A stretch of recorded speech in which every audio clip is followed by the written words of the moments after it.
From Nigeria, we move back to South Africa and take a look at what's happening in the building industry. A little earlier in the show, we heard from Stocks Limited that the outlook for the big, massive infrastructure spend projects is looking good, but not so in the residential sector. I spoke to Basson, and he's an industry analyst at Coface. He published an article about why the outlook in the residential sector is not quite as buoyant. Building activity continues to be under significant amount of pressure as slowing house demand, electricity shortages and delays in plans passed weigh on the sector. Yes, the residential side will look a little bit more gloomy at the moment, and this, obviously with the interest rate's been a huge factor in that. Obviously with the disposable income reducing, so people's willingness to commit themselves to larger residential investments, capital investments, is increasing as well. So naturally with the residential market, it will definitely be a slowdown.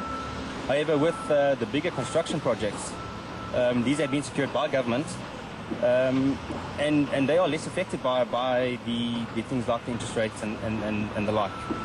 So those projects would have been priced correctly at the right time, with a view possibly of these increases being taken into account.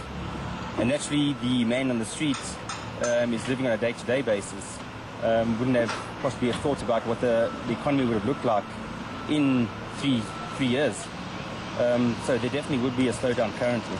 So while the outlook for big projects remains strong and order books are filling up, very few analysts, including Basson, see an uptick anytime soon in the residential and non-residential sector. About 5 to 8% fewer houses are expected to be built this year, and in addition to rising interest rates, electricity supply problems and a surge in commodity prices, municipalities are also adding to the downturn. Many of them are struggling to supply bulk services such as electricity and sewage to new residential developments. Well, as we all know, just one aspect of that is the Eskom problem. Without lights, without electricity, construction comes to a stop. So that is a huge problem.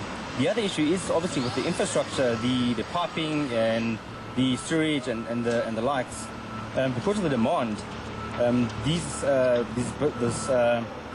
town planning hasn't been as up to date as what it should have been. Obviously, when these areas were developed, the town planning and the infrastructure requirements were a lot less because it was a undeveloped rural land. Where now these areas are being changed very quickly into very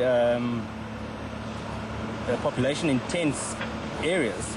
So naturally there's a huge pressure being put onto the infrastructure, and naturally government, because of the lack of planning years and years ago, aren't able to cope at the moment with that. So how does a developer manage the risks? I think it's an issue of diversifying your business. And although it is very difficult because the construction industry is very specialized, the business owners, especially the smaller business owners, really have to seek other opportunities in the construction industry. The difficulty we have is with credit insurance, we have to look at the whole market aspect of it. So we've got a range of large clients that are riding out the storm because they have priced their projects correctly. And we have some clients that we really have to help through this time because of incorrect pricing or things that are based more and geared more towards the residential market, which obviously, as we are discussing, is slowing down at the moment.